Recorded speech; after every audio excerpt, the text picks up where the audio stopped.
Faliana mandrakariva ny aonanay aminao isa-tokantrano isam-baravarana manatitra ny araba tomboky lasy tomboky vavy ny sary ny zana-bolana avy hatrany no ndeha hojerentsika mbola nitoetra ato amin'ny faritra avaratra andrefany Madagasikara ato andiny tangoron-drahona iray izay mitondra orana betsaka toraka izany aty amin'ny faritra afovoany andrefana ary ato amin'ny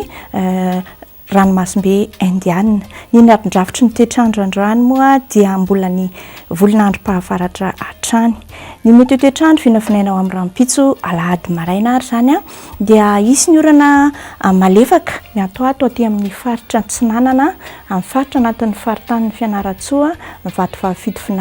Atsimo Tsinanana mipakatra any amin'ny faritra Anosy any amin'ny faritra Sofia Sidiana kosa dia isy ny tandrifin-drahona malefaka sady ho mafy ny fitsokon'ny rivotra any amin'ny faritra iny faritra sisa dia andrahona vitsy ny andro ny tolakandro indray dia mbola hitoy ny rivotra mafy fitsoka izay hitantsika aty amin'ny tendrony avaratra Nosy aty fa sy ny avaratra Atsinanana isy ny tandrifin-drahona Rakotoka saiky manerana ny Nosy amin'ny faritra maro zany fa afa-tsy any amin'ny faritra Boeny any no isy ny kotroka raha ny maripana indray no jerentsika dia tsy dia misy fiovana firy raha oharina amin'ny androany fa dia 9 hatramin'ny 12 degré celsius ohatra ny Tananarivo 9 degré celsius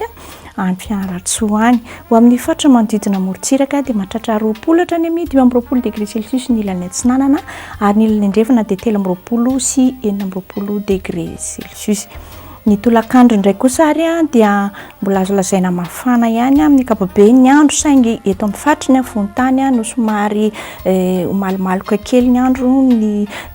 malefadefaka kely ny hafanana fa dia 14 hatrany amin'ny 17 degré celsius fa ny mafana indrindra hitantsika aty Morondava sy aty amin'ny faritra Toliary 13 degré celsius Ondre tanàna hafa lehibe ivelan'ny Nosy kosa indray ary no jerentsika vetivety dia any Milan ho avy ny orana tandrifin-drahona Rakotoka any Paris sy Nairobi ary Johannesburg sy Bangkok samy maina tanteraka ny andro fa saingy